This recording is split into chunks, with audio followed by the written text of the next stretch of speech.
Hello friends, welcome back to channel महापुरुषों की बातें। साथ संगत जी, सबको प्यार भरी राधा स्वामी। आइए सुनते हैं कुछ प्रेरणादायक वचन। ये वचन राधा स्वामी सत्संग व्यास द्वारा प्रकाशित तथा श्री महेंद्र सिंह जोशी द्वारा लिखित पुस्तक अमृत नाम में से लिए गए हैं। इस पुस्तक के पृष्ठ संख्या 69 में फरमाया गया है, संतों महात्माओं का आगमन बार बार इस कारण नहीं होता कि परमेश्वर को हर बार अपने मिलने का कोई नया रास्ता बताना होता है। वह खुद एक है और उसके मिलने का मार्ग भी एक से अधिक नहीं, पर उसके भेजे पथ प्रदर्शक के चले जाने के बाद कितने ही लोग माया द्वारा भ्रमित होकर वह रास्ता भूल जाते हैं और कितने ही दूसरों को निजी इच्छाओं को पूरा पूरा करने के लिए पाखंडी लोग गुमराह कर देते हैं। तब हमारा दयालु कर्ता पुरुष उस अपने बनाए सच्चे मार्ग को फिर याद कराने के लिए विवश हो जाता है और नए सिरे से मनुष्य देह धारण करके हम संसारी जीवों में आ मिलता है। साधारण मनुष्य भिन्न भिन्न प्रकार की आशाओं तृष्णाओं का बहकाया हुआ अनेक घटिया कर्म करने में लगा रहता है। अगर वह चाहे कि मैं अपने आप स्वभाव में ऐसा बदलाव ले आऊं कि भविष्य में हमेशा अच्छा ही सोचूं, शुभ कार्य ही करूं, तो यह हो नहीं सकता। गुरु की दया ही उसके जीवन में ऐसा मोड़ लाती है कि वह मनुष्य के रूप में आदर्श व्यवहार करने लगता है और उसके जन्म जन्मांतरों के मंदे बुरे संस्कार गलत अक्षरों की भांति मिटकर प्रभावहीन हो जाते हैं। गुरु एक विशेष प्रकार का पारस होता है। साधारण पारस अपने स्पर्श से लोहे या तांबे को सोना बना देता है, पर उसे अपने जैसा पारस नहीं बदल सकता। इसके विपरीत गुरु से कृतार्थ शिष्य खुद गुरु के गुण धारण करके गुरु के तुल्य हो जाता है। गुरु उसे अपने स्तर पर लाकर सत्य स्वरूप में समा देते हैं। पारस के स्पर्श का लाभ पाने के लिए लोहे का निर्मल होना आवश्यक है। मनूर या लोहे के मैल में पारस के स्पर्श से सोने की चमक पैदा नहीं होती, पर सद्गुरु शिष्यों की सब कमियों कमजोरियों को नज़रअंदाज करके उसे कंचन बना देता है।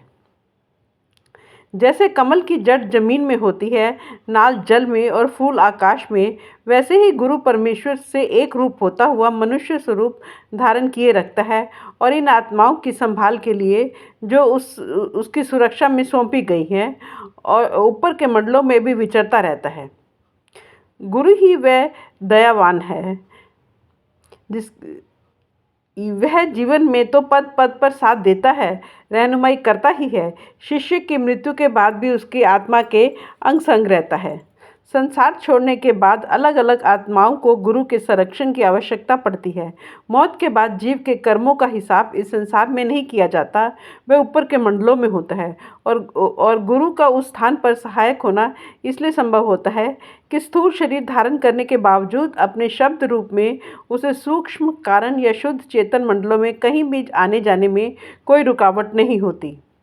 मृत्य मंडल से सचखंड तक उसके लिए सभी मार्ग खुले होते हैं। हम पढ़ते सुनते आए हैं कि जो लोग घोर पाप करते हैं वे नरकों में जाते हैं, जहाँ यमराज के दूत उन्हें तपते स्तंभों से चिमटाते हैं, तिल की तरह कोलू में पेलते हैं। ग्रंथों शास्त्रों में और ऐसी कितनी ही यातनाओं का वर्णन मिलता है। इस न्याय प्रबंध के विरुद्ध कोई विरोध नहीं किया जा सकता, क्योंकि धर्मराज को ये कार्य सत्पुरुष ने सौंपा है। वह सत्पुरुष के हुक्म के अधीन ही अपने निर्णय करता है। संतोष की बात यह है कि जो लोग सद्गुरु की शरण में आ जाते हैं उनका यमराज से कोई संबंध नहीं रह जाता। उस ओर से उसके कर्मों का लेखा फट जाता है और उनका सारा हिसाब सद्गुरु के पास पहुंच जाता है।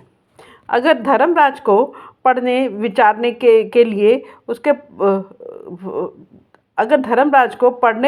के लिए उसके पास सत्संगी के कर्मों के लेख दर्ज ही नहीं रहेंगे, तो वह उसे किस आधार पर अपने कटघरे में बुलाएगा, कौन सी पूछताछ करेगा। इसका मतलब यह न समझ लिया जाए कि संतों की संगति कोई चोरों, डाकुओं, ठगों, दुराचारियों के लिए आश्रय स्थान है कि उनकी ओट लेने के बाद कोई जो भी चाहे किए जाए। नहीं, संतों की संगति अमृत सरोवर है, जिसमें स्नान करने से जीव कौवों से हंस बन जाते हैं। अर्थात उनकी शिक्षा के अनुसार नाम की कमाई करने से नीची कामनाओं और वासनाओं से छुटकारा मिल जाता है, मन और तथा बुद्धि की निर्मलता प्राप्त हो जाती है और अभ्यासी प्रभु की रजा में रहते हुए वही करता है जो प्रभु को भाता है। बुरे कर्म उससे हो ही नहीं सकते और उसका जीवन सहज जीवन बन जाता है। सद्गुरु से मिलने से सुखों की प्राप्ति होती है और दुखों का नाश होता है। काम, क्रोध आदि विकारों से छुटकारा हो जाता है, तृष्णाएं मिट जाती हैं और संतोष आ जाता है। हर प्रकार के बंधनों से छुटकारा हो जाता है। जन्म मरण का चक्कर समाप्त हो जाता है। यमदूतों का भय नहीं रहता। पूरे कुल का उद्धार हो जाता है। दरगाह में आदर मिलता है। सब कामनाएं पूरी हो जाती हैं। गुरु की आवश्यकता, यह तो हम देख ही चुके हैं। गुरु मिलने के बहुत लाभ हैं। सच तो यह है कि उसके बिना जीवात्मा का कुछ नहीं बनता। प्रभु जब किसी को भक्ति की दात बख्शता है तो गुरु के जरिए ही बख्शता है। और अपने कथन की पुष्टि के लिए 3 उदाहरण देते हैं। एक बाल भक्त प्रहलाद का, जिसके मुकाबले में हिरण्यकश्यप जैसे महान बलि को मुँह की खानी पड़ी। दूसरा राजा जनक का, जिससे शुकदेव जैसे ऋषियों ने शिक्षा प्राप्त की। और तीसरा वशिष्ठ का, जिससे उस समय के अवतार श्री रामचंद्र जी ने उपदेश लिया। सतगुरु के बिना नाम का सिमरन न किया जा सकता है, न कोई हैरानी वाली बात नहीं है। यह सिरजनहार द्वारा खुद नियत किया गया विधान है, इसलिए इस नियम को तोड़ना किसी के लिए संभव नहीं है। अगर कोई सद्गुरु की सहायता के बिना प्रभु के बारे में सोच ही न सके तो उसके उद्धार का मार्ग कैसे खुले। इस असलियत से अनजान लोग तरह तरह के यत्न करने में कसर नहीं छोड़ते, फिर भी उनको सफलता नसीब नहीं होती। अपनी बुद्धि के पीछे लगकर शुभ भावना के साथ किए जाने वाले कर्मों में लगे रहना वैसा ही है जैसा कोल्हू के बैल का एक चक्कर में घूमते जाना। बैल को तो शायद अपनी आंखों में पट्टी में से अपने सफ़र की व्यर्थता का कुछ आभास भी हो जाता हो, पर मनुष्य को माया की मोटी पट्टियाँ कुछ भी नज़र नहीं आने देती। आशा की वार में गुरु नानक साहब बताते हैं कि सद्गुरु की शरण लिए बिना परमेश्वर का मिलाप संभव नहीं है। अगर कोई फिर पूछे कि भला सद्गुरु के पास ऐसा कौन सा चमत्कार है उससे मिलाप करवाने के लिए, तो जवाब देते हैं कि वह प्रभु खुद ही तो सद्गुरु का रूप धारण करके आता है। जब सद्गुरु अपने मुख से कोई वचन उच्चारता है तो समझ लो कि वह प्रभु खुद बोल रहा है। मन को सुख व शांति बख्शने वाली एक ही चीज़ है शब्द, और सद्गुरु के उपदेश के बिना शब्द की समझ नहीं आती। फलस्वरूप जीवन अपनी ओर से बहुत कुछ करते हुए भी तड़पते हुए बीत जाता है। बेशक परमेश्वर की ही पूजा की जाए, लेकिन अगर सद्गुरु की दया साथ में शामिल नहीं तो उसकी प्राप्ति की दृष्टि से रत्ती भर भी लाभ नहीं मिलेगा, क्योंकि सद्गुरु के बीच में आए बिना प्रभु अपनी भक्ति स्वीकार नहीं करता।